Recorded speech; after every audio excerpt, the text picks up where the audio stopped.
찬양단이라고 명명했습니다. 따라합시다. 샬롬. 샬롬은 평화라는 뜻입니다. 평강이라는 뜻이죠. 평강 찬양단.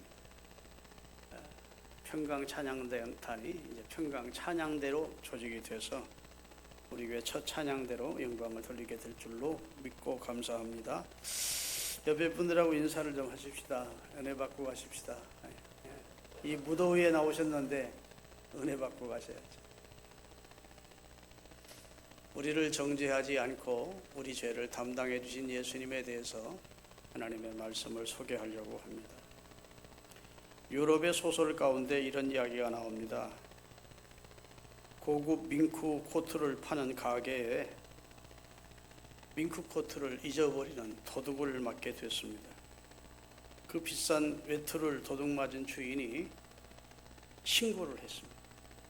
그랬더니 아주 키가 큰 형사 한 사람과 송아지만한 인상이 무섭게 생긴 부르독 개를 데리고 수사를 하러 나온 겁니다.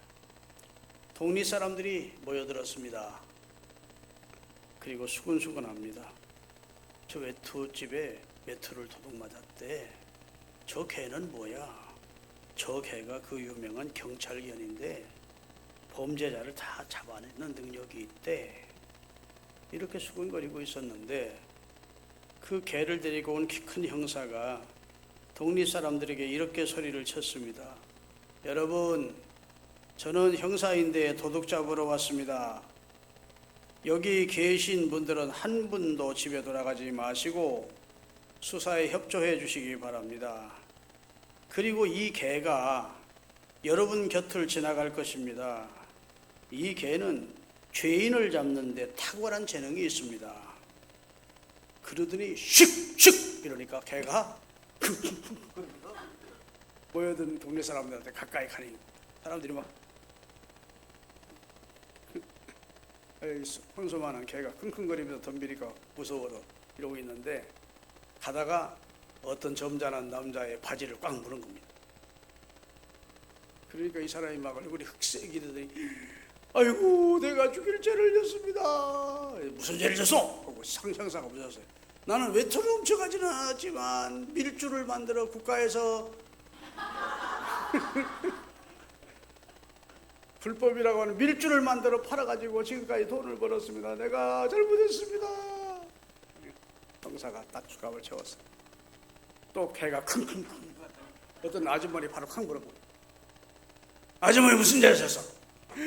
아이고, 내가 죽일 년입니다. 내가 외간 남자하고 바람이 나서 우리 남편 쏘고 불륜을 저지르면서 지금까지 죄를 짓고 살았습니다. 그래?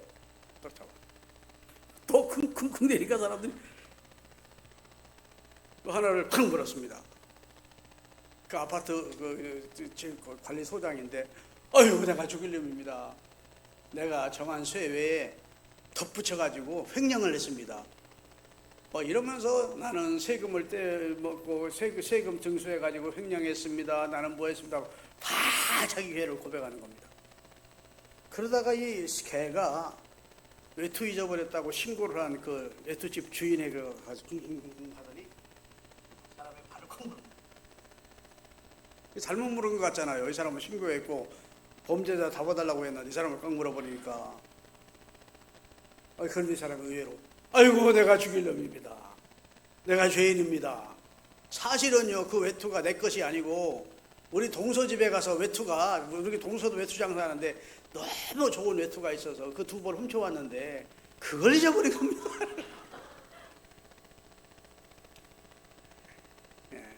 사실인지 아닌지는 모르겠습니다만 하나님의 빛에 비춰보면 죄인 아닌 사람이 없다는 말입니다. 나는 아닌데 그런 분이 있으면 살짝 나가세요. 죄인 아닌 의인이 앉은 자리에서 설교하는 데가 부담스러워. 사람들에게 죄에 대한 의식이, 죄 인식이 있습니다. 아무리 머리를 설레면서 아니면 하고 도리질하면서 나 죄인 아니야 해도 우리 양심이 우리 죄를 지적합니다. 마음으로, 입술로, 행동으로 우리가 의롭게 살지 못하고 죄를 짓고 사는 것이 우리 인생입니다. 절대로 죄에서 자유할 수 없는 게 인생이에요.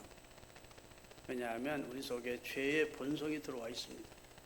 아담과 하와가 범죄하면서 우리 속에 죄가 들어와, 죄의 DNA가 들어와 원죄가 있고, 어떤 사람은 그 죄의 본성을 가지고 죄를 지어 표출된 죄가 있고, 어떤 사람은 아직은 드러나지 않았지만 마음속에 내재된 표출되지 않은 죄가 있을 뿐이지, 모두 다 인생은 죄에서 자유할 수가 없습니다. 그런데 사람들이 나는 죄인이라고 하는 것은 인정은 하지만 본인이 얼마나 심각하고 얼마나 큰 죄인인지는 긍정해야 하지 않습니다. 뭐 세상 사람들이 다 죄인이지 뭐. 나보다 악한 인간이 얼마나 세상에 많은데, 이렇게 생각하는 사람들이 대부분입니다. 자기가 죄인인 건 인정하지만 절망적이고 심각하고 큰 죄인은 아니라고 생각을 하는 겁니다. 왜냐? 아직도 예수 그리스도의 십자가 앞에 서는 경험을 못했기 때문입니다. 하나님의 말씀에 빛 앞에 자기를 세운 경험이 없기 때문에 죄인인 건 인정하지만 나는 그렇게 심각한 죄인은 아니야 라고 생각을 하는 것입니다.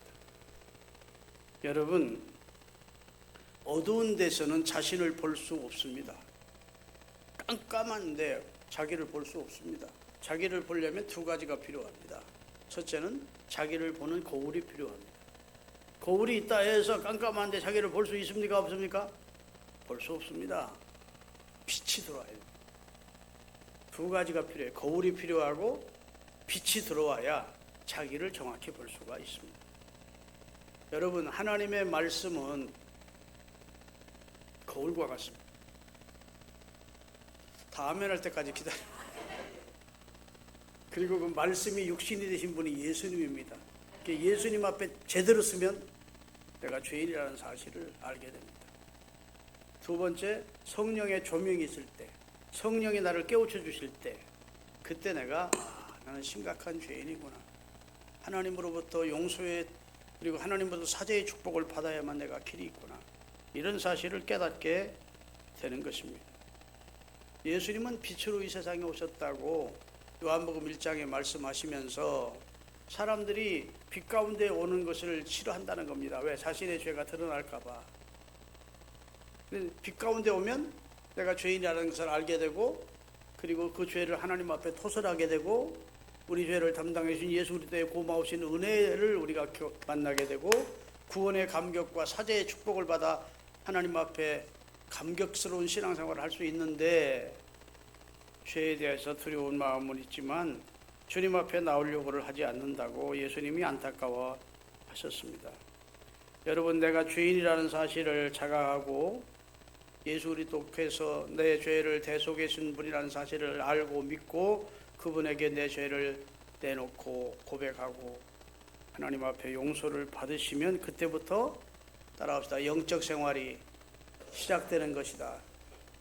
그때 거듭남을 경험하는 것이고 중생을 체험하게 되는 것입니다. 십자가에 달려 우리 죄를 대속해 주신 예수님의 죽으심은 바로 죄인인 나를 구원하기 위함이었다고 성경은 누누이 말씀하고 계십니다.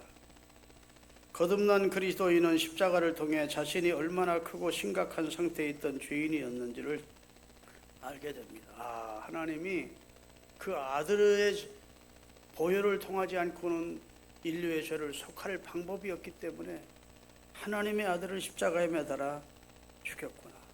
그만큼 우리 인류의 죄가 하나님 앞에 심각하고 큰 죄였구나 하는 사실을 알게 되지요. 우리가 은혜라는 말을 많이 사용하는데 사실은 속죄의 은혜를 알기 전까지는 의미를 모르고 은혜라는 말을 쓰는 겁니다. 예수님께서 내 죄를 속해 주셨다는 사실을 알게 될 때, 그래서 내가 생명을 얻고 구원을 얻었다는 사실을 마음속으로 받고 감격할 때, 그때부터 은혜라는 단어가 마음에 와 닿는 겁니다. 아멘. 많은 그리스도인이 죄인임을 고백하지만 실제로는 자기가 큰 죄라고 생각하지 않습니다.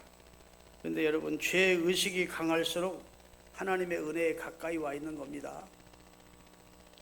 아멘. 여러분, 누가복음 15장에 보면 둘째 아들이 집을 나가 화랑방탕한 삶을 삽니다. 내려가고 내려가고 내려가다가 돼지의 지업 열매로도 배를 채울 수 없는 지경까지 이릅니다. 그때 가서야 따라합시다. 내가 하늘과 아버지께 죄를 범했구나. 여러분, 이 과정이 필요한 거예요. 우리가 세상으로 나가서 내 뜻대로 내 제곱대로 살다가 철저하게 우리가 무너지는 경험을 해야 되는 겁니다. 내 결심대로 안 되는구나. 내 뜻대로 안 되는구나. 나는 무능한 존재구나. 나는 무력한 존재구나. 하나님의 은혜 안에 있지 않으면 나는 하나님의 품 안에 있을 때, 내 아버지 집에 있을 때가 좋았구나. 아버지를 떠났더니 이렇게 되는구나 하고 철저히 하나님 앞에서 자기가 잘못됐음을 깨닫고 내가 아버지께로 돌아오리라. 이렇게 돌아온 사람이 다시 세상으로 안 나가는 겁니다. 아멘. 왜? 세상을 경험한 사람들이 세상에서 실패를 경험했기 때문에, 세상의 오만정이 떨어졌기 때문에 세상으로 안 나가는 거예요. 아마 둘째 아들이 세상 재미 다 보다가 아버지가 강제로 그를 붙들어다 집에 놓았으면 또 나갈 겁니다. 세상이 좋아서. 그런데 본인 스스로가 철저하게 아버지 안에 있을 때가 행복했었고, 아버지를 떠났더니 내가 이런 지경까지 됐다고, 죄에 대해서, 실패에 대해서, 세상에 대해서 아주 넌덜머리 나는 그런 경험을 하는 사람들이 아버지 품으로 돌아오면 다시 아버지 떠나지 않는다고요. 그래서 하나님은 집을 나가겠다는 아들에게 허용을 해주는 겁니다. 그래, 한번 경험해라. 아멘.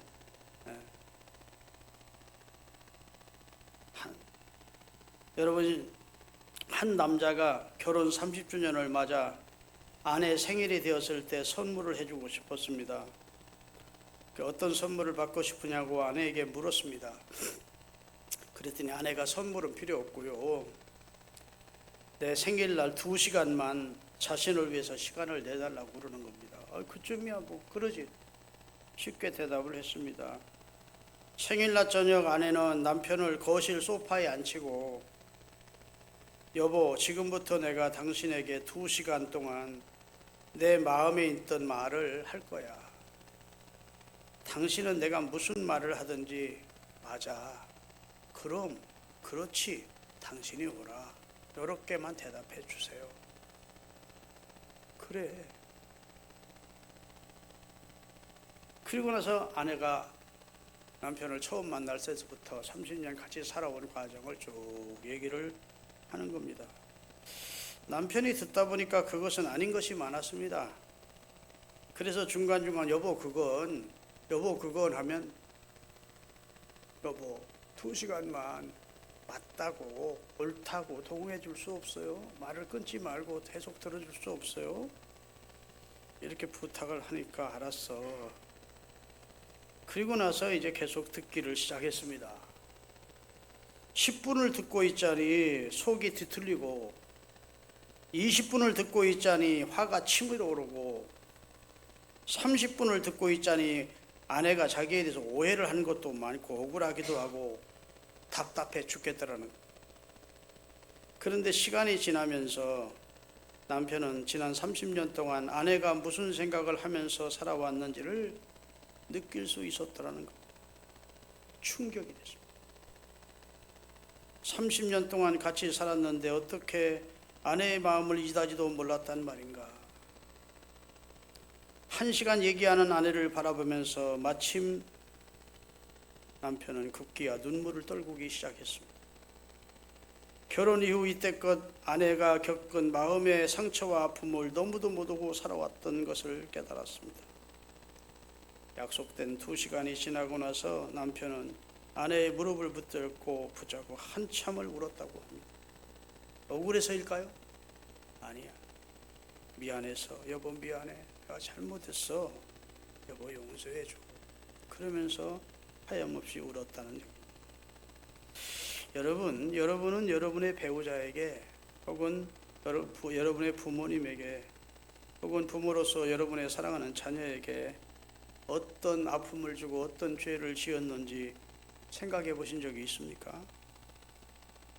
남편이 아내에게, 아내가 남편에게, 자식이 부모에게, 부모가 또한 자식에게, 우리는 분명히 잘못한 것이 많은데도 불구하고 전혀 그것을 깨닫지 못한 채 지나쳐 버리는 경우 무시해버리는 경우가 많다는 겁니다.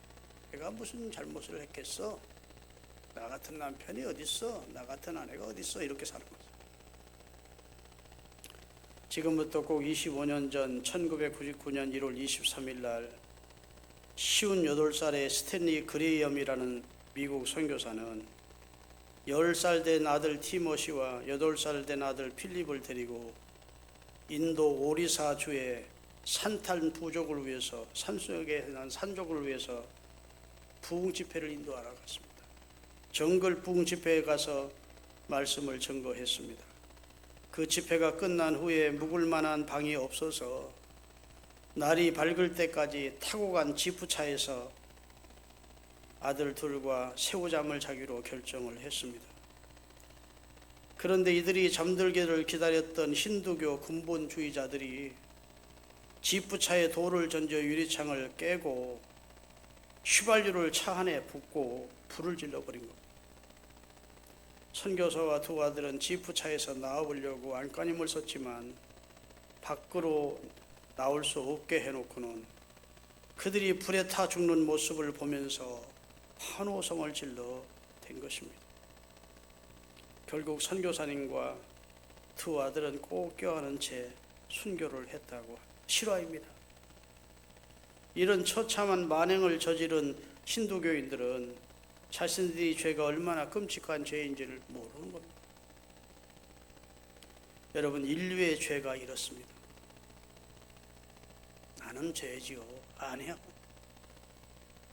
여러분, IS 이슬람 근본주의자들이 자기에게 항거하고 자기 교리를 받아들이지 않으면 감옥에 집어넣고 불을 질러 휘발유, 그들이 태워 죽는 모습을 비디오로 찍어서 전 세계에 보내준 적이 있습니다.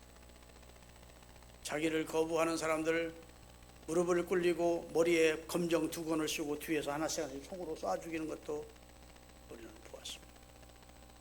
사람의 인육까지 먹으면서 부자들 다 죽이지 못해서 그리고 잡힌 것이 너무 억울하다고 한 지존파의 악행도 우리는 보았습니다. 인류의 죄가 이렇습니다. 구약 성경에 하나님이 신실한 하나님의 종들을 거의 다 죽였습니다. 죄악된 인간들. 신약 시대에 하나님의 이 아들 예수 그리스도의 복음을 증거하는 예수님의 제자들을 거의 다 순교했습니다. 인류의 죄가 이렇다고요. 그런데 하나님이 전능하십니다. 하나님은 심판하실 수 있는 권세를 가지신 분입니다. 그러면 즉각 심판하시면 하나님도 속이 시원할 텐데 하나님은 그래야지 않습니다. 기다리십니다. 아멘. 자기 죄를 깨닫고 눈물로 회개하고 하나님께로 돌아오기를 기다리시는 거예요. 요한복음 3장 16절에 보면 하나님이 세상을 이처럼 사랑하사 독생자를 주셨는데 이는 저를 믿는 자마다 멸망치 않고 영생을 얻게 하려 하십니다. 하나님이 그 아들을 세상에 보내신 것은 세상을 심판하려 하심이 아니에요. 심판하는 능력과 권세를 가지신 주님이지만 심판의 목적이 아니래요. 하나님의 아들 예수로 말미암아 인류를 구원해 주고 싶어서 그 아들을 보내셨대요. 그분이 하나님이십니다. 할렐루야. 여러분, 하나님의 큰 사랑을 좀, 하나님의 사랑의 높이와 넓이와 깊이를 좀 어느 정도는 여러분 좀 느끼시고 그 사랑 앞에 감격해야 하고 눈물도 흘리고 주님 앞에 진정으로 돌아서는 그런 축복된 경험들을 하셔야 예수 믿는 행복이 있습니다. 그냥 습관적으로 형식적으로 교회는 나오는데 은혜라는 단어의 깊은 의미도 모르고 하나님이 내게 베푸신 놀라우신 그 사랑과 그 은혜의 깊이도 모르고 그냥 나와 앉으면 그건 참으로 안타까운 일이죠. 여러분과 저는 죄인이었습니다. 지금도 죄인입니다. 예레미야 17장 9절에서 10절을 띄우겠습니다.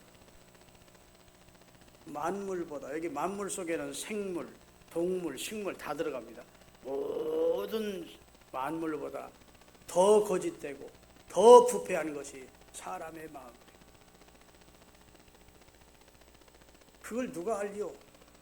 이렇게 정장하고 아이고 집사님 오셨습니까? 장로님 오셨습니까? 하면 아이고 우리 목사님 진짜 경건해, 우리 목사님 참 훌륭해, 이렇게 보지만 하나님은 만물보다 거짓되고 부패한 김철중이,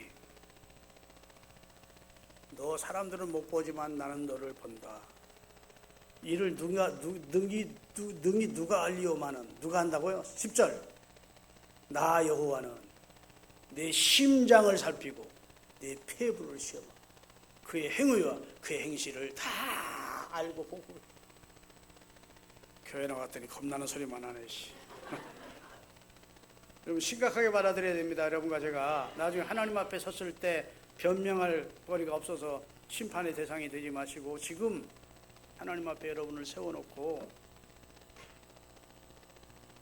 나를 심판하지 않고 그 아들을 통해 나를 구원해 주시기를 원하시는 하나님의 마음을 알아서 하나님 앞에 여러분 은혜에 감격한 신앙생활 하셔야 됩니다. 아멘. 다윗이라는 이스라엘의 왕이 있었습니다. 어느 날 시험 들었어요. 참 신실했던 왕인데 잠깐 하나님을 잊고 시험 들어 악에 빠졌습니다.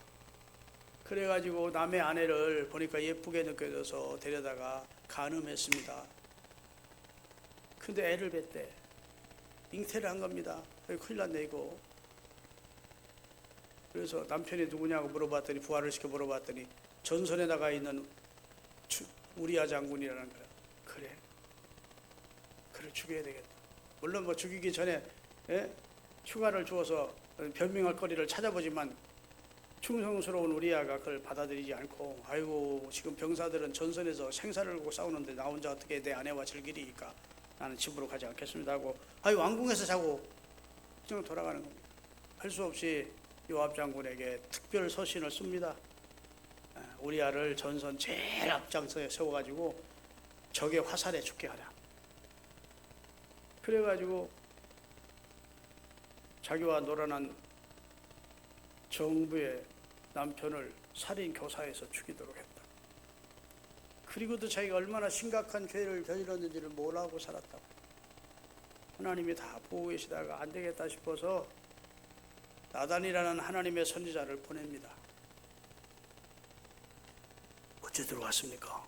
그렇겠죠. 다윗이 예, 드릴 말씀이 있어 들어왔습니다. 그래요? 무슨 내용입니까?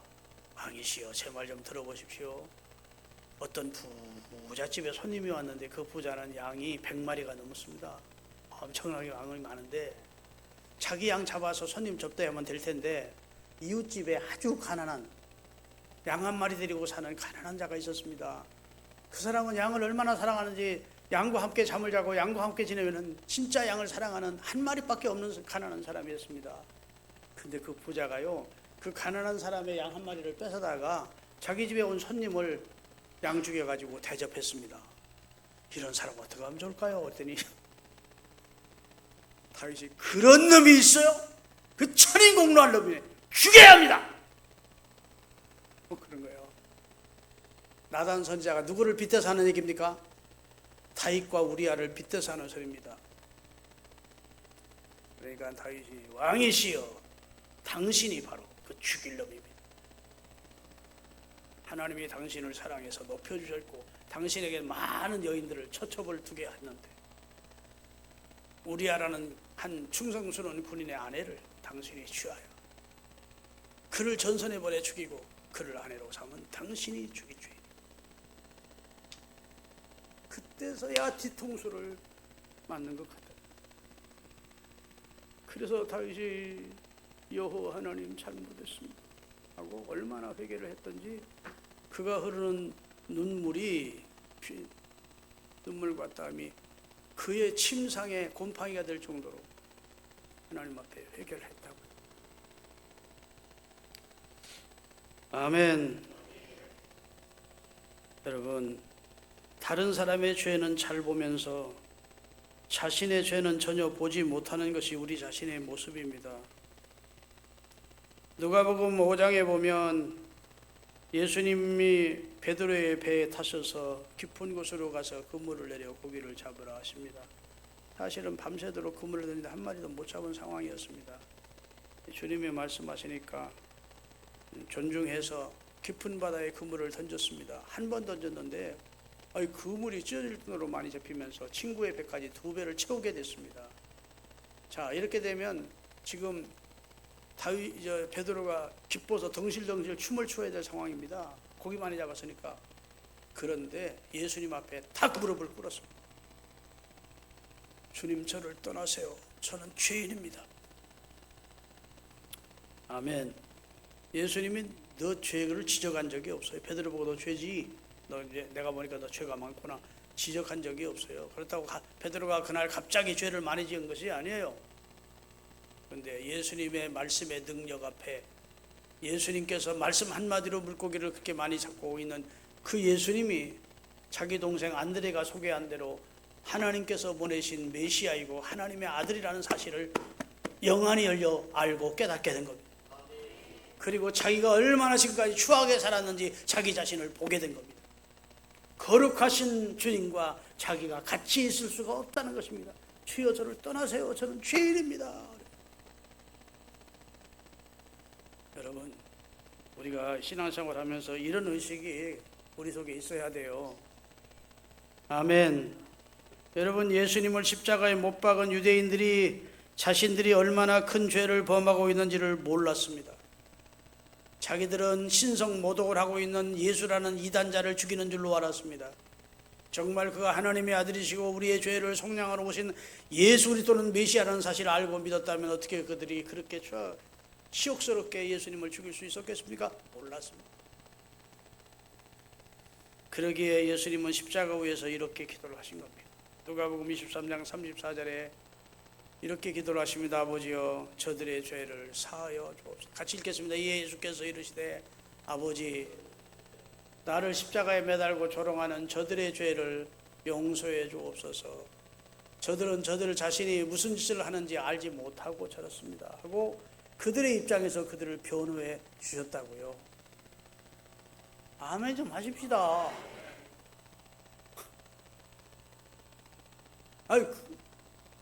우리 같으면 진짜 억울하다, 이놈 새끼들 이래야 될 텐데, 주님, 저들은 몰라서 그래요. 용서해 주세요, 아버지. 그랬다고.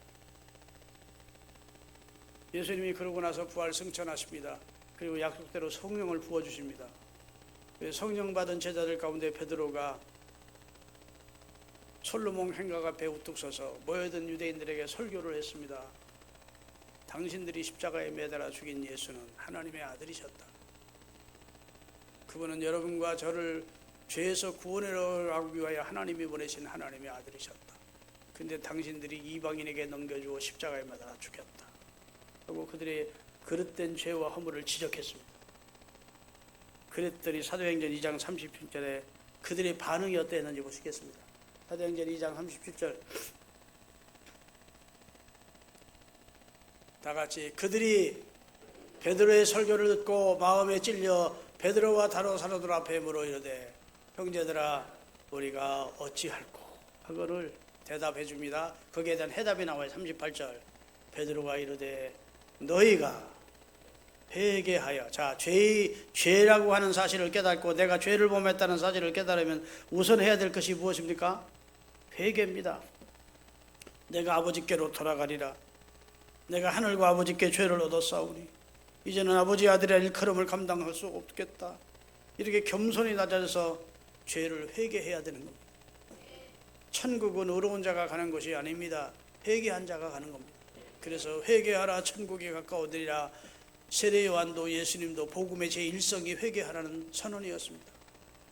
오늘 베드로도 너희가 각각 회개하여 예수 그리스도의 이름으로 세례를 받고 죄 사함을 받으라.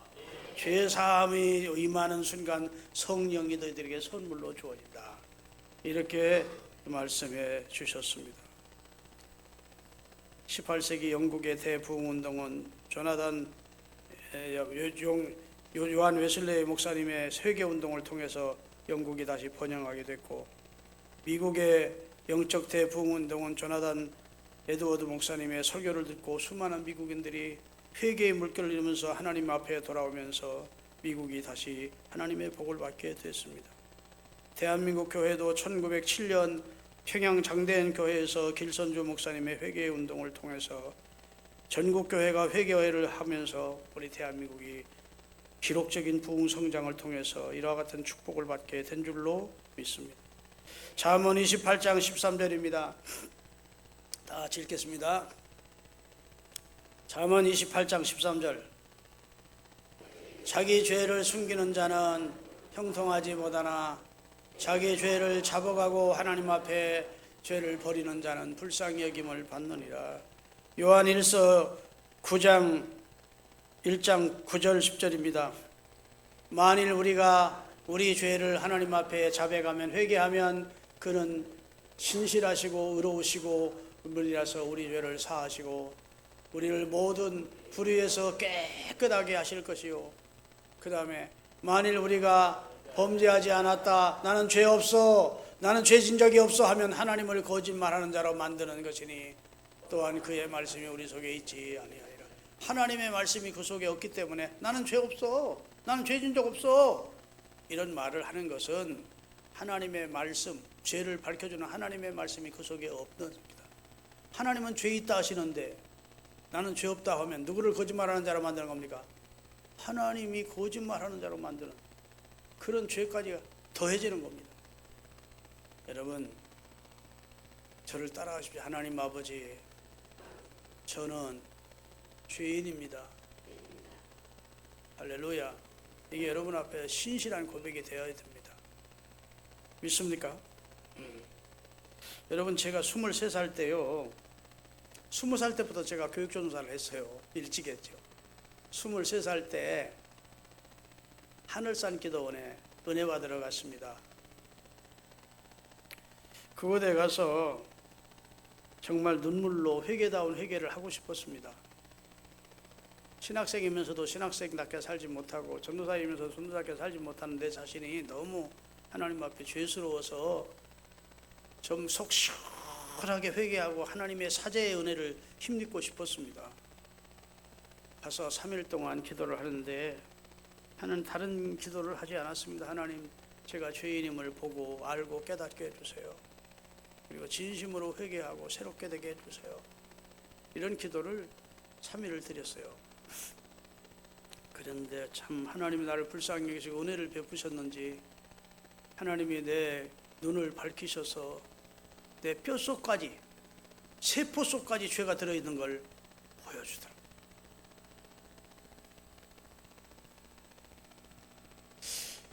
나는 그렇게 심각한 죄인이라고 생각한 적이 없어요. 저 괜찮은 사람이었어요. 기독교 집안에서 태어났고요. 착한 아이였어요. 중학교 3학년 때부터 보조교사를 했고요. 교회를 벗어난 적이 없어요.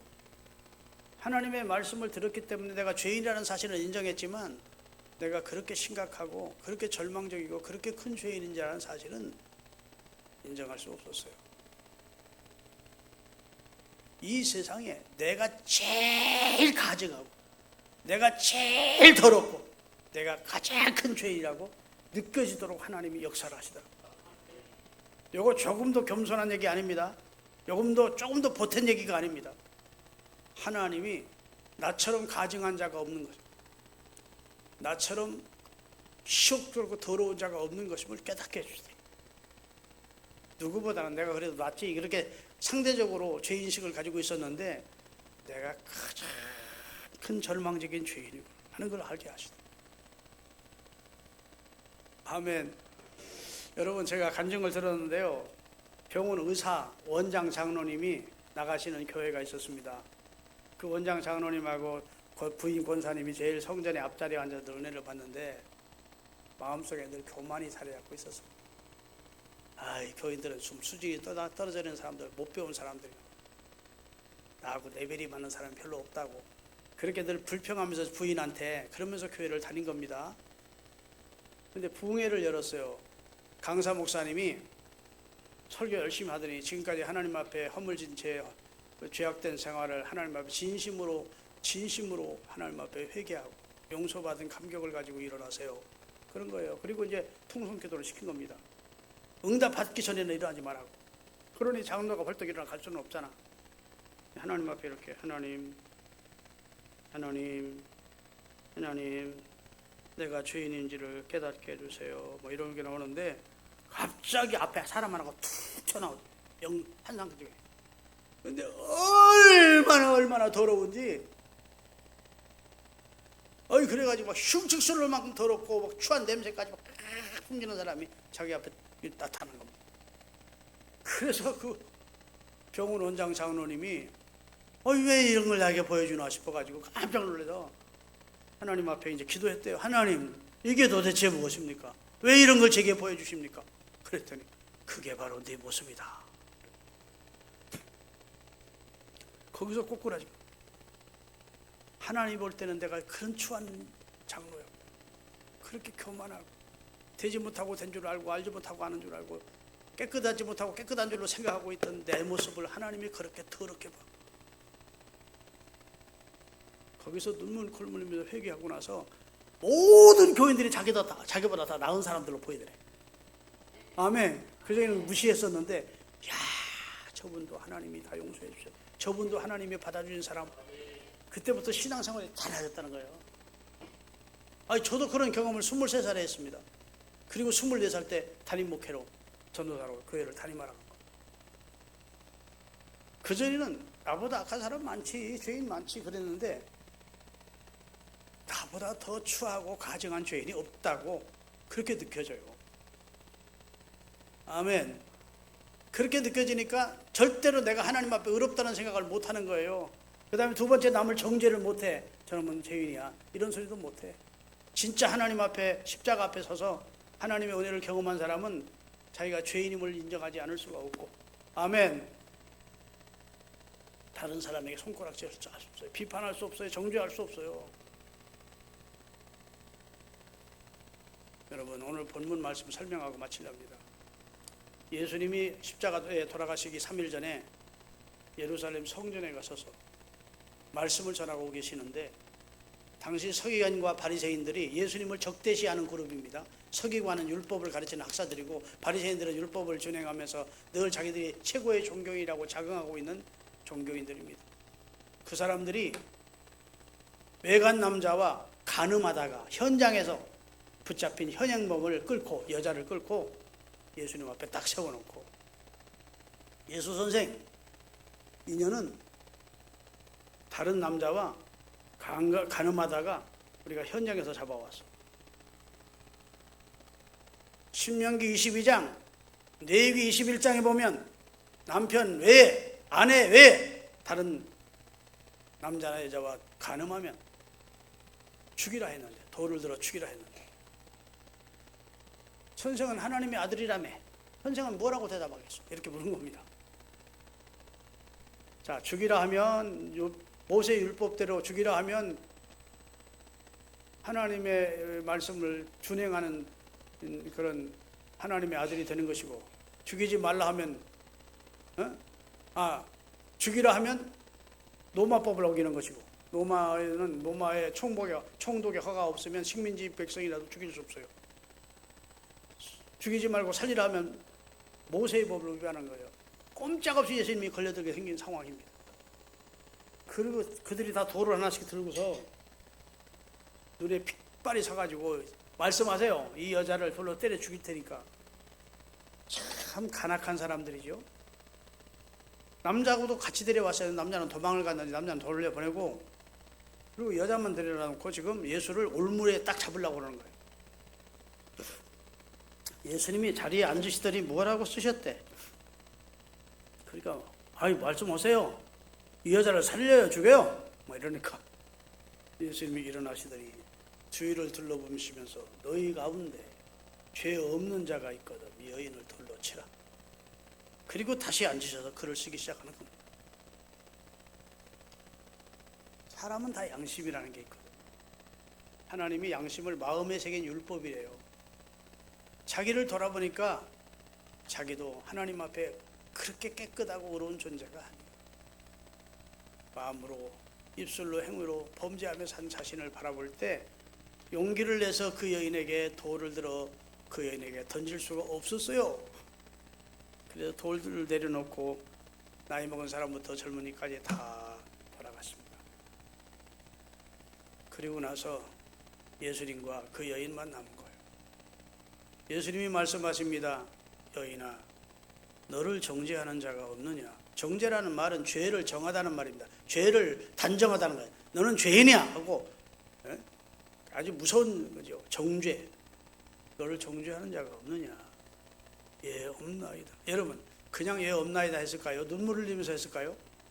아마 콧물 흘리면서 그 현장에 있었을 겁니다. 부끄럽기도 하고. 지금 자기가 돌에 맞아 죽느냐 사느냐는 그런 절박한 상황에 처해 있기도 하고 막 울면서 지금 서 있다가 너 정죄하는 자가 없느냐? 예, 없네요. 나도 너를 정죄하지 않겠다. 가서 다시는 죄를 범치 마라. 그렇게 살지 마 하고 돌려보냈다는 내용이에요. 여러분, 인간은 인간을 정죄할 수 없습니다. 왜? 똑같이 죄인이니까. 그러나 예수님만은 그 여인을 정죄할 자격이 있습니다. 아멘을 기다리는 겁니다. 예수님은 죄를 경험한 적이 없어요. 예수님은 부정 모혈로 인간처럼 태어난 분이 아니에요. 남성을 통해서 이 세상에 오신 분이 아니라고. 죄인자를 가지고 성령으로 잉태되셨어요. 그래서 원죄가 없기에 이 세상에서 자범죄를 지은 적이 없기에 예수님은 죄를 경험한 적이 없다고요. 죄를 경험한 적이 없는 의로우신 예수님이 죄를 범한 그 여인을 정죄할 자격이 있는 겁니다. 그런데 예수님이 정죄하십니까? 정죄하지 않습니까? 나도 너를 정죄하지 않겠다. 그러면 이 여인이 범한 죄는 도대체 헐값으로 용서해 주는 겁니까? 어디 간 거예요? 죄의 삭은 사망이라 했는데 누가 담당해 주시겠다는 겁니까? 이제 며칠 후에 내가 십자가에 달려서 네 죄를 담당해 줄 거야. 그런 의미가 담겨 있는 겁니다. 나는 너를 정죄할 자격이 있는데 너 정죄하지 않을 거야. 네 죄를 내가 담당해 줄 거야. 아멘. 용서받은 사람 됐으니 다시 그렇게 살지 마라. 이렇게 가르쳐 주신 내용이 오늘 본문입니다. 여러분, 이사야서 53장 6절입니다. 거기 담당이라는 말이 나와요. 하나님이 예수님을 이 세상에 보낸 이유는 우리 인류의 죄를 담당해 주려고 이 세상에 보내셨대요. 같이 한번 읽겠습니다.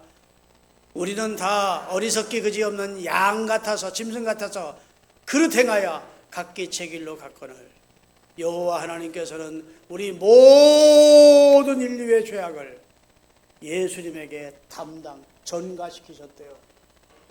바로 그 선언을 하시는 겁니다. 나는 너를 정죄할 자격이 있는데 내가 네 죄를 담당해 줄 거야. 내가 네 죄를 담당하고 십자가에 달려 네 죄를 속해 줄 거야. 아멘. 히브리서에서 하나님 말씀을 좀 띄고 있습니다. 히브리서 9장 28절. 이와 같이 그리스도도 많은 사람의 뭘 담당하시려고? 죄를 담당하시려고 단번에 십자가에 달려 제물이 되어져 들이신 바 되었고 구원에 이르게 하기 위하여 죄와 상관없이 용서받은 사람들에게 두 번째 나타나 주실 것이다. 성경 가지신 분들 성경 다 펴세요. 시간은 좀 지났지만 한 군데만 읽고 마치겠습니다. 베드로전서 2장 24절. 미디어부에서 빨리 찾을 수 있으면 띄우세요. 베드로전서 2장 24절입니다. 다 같이 읽겠습니다. 친히 나무에 달려 그 몸으로 우리 죄를 담당하셨으니 이는 우리로 앞으로는 죄에 대하여 죽고 의에 대하여 살려 하심이라. 그가 채찍에 마음으로 우리가 구원을 얻게 됐다.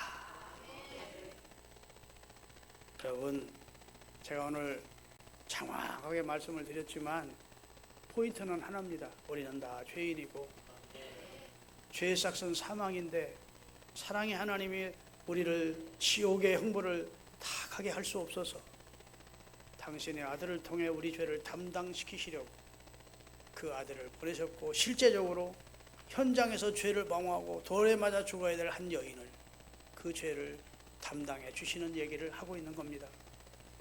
나도 너를 정죄하지 아니하노니 다시는 그렇게 살지 마. 여러분과 저를 주님이 우리 죄를 담당해 주시고 나서 바가처럼 죄 가운데 죄의 낙을 즐기며 살지 마. 아멘. 이제 믿음으로 살아. 말씀 붙들고 살아. 이렇게 권해주시는 말씀으로 받으시기를 바라겠습니다. 거룩하신 하나님 감사합니다. 우리 죄가 분명한데 우리를 정죄하지 않으시고 우리 죄를 친히 그 몸으로 담당해 주심으로 우리를 구원해 주신 주님을 찬양합니다. 우리 주님의 사랑의 높이와 넓이와 깊이를 깨닫게 하시고 내가 구원받고 하나님의 자녀된 것이 얼마나 큰 은혜인지를 마음속 깊은 곳으로 나오는 감격의 고백을 할 수 있는 우리 양주시는 교회 성숙한 성도들 되게 해 주옵소서.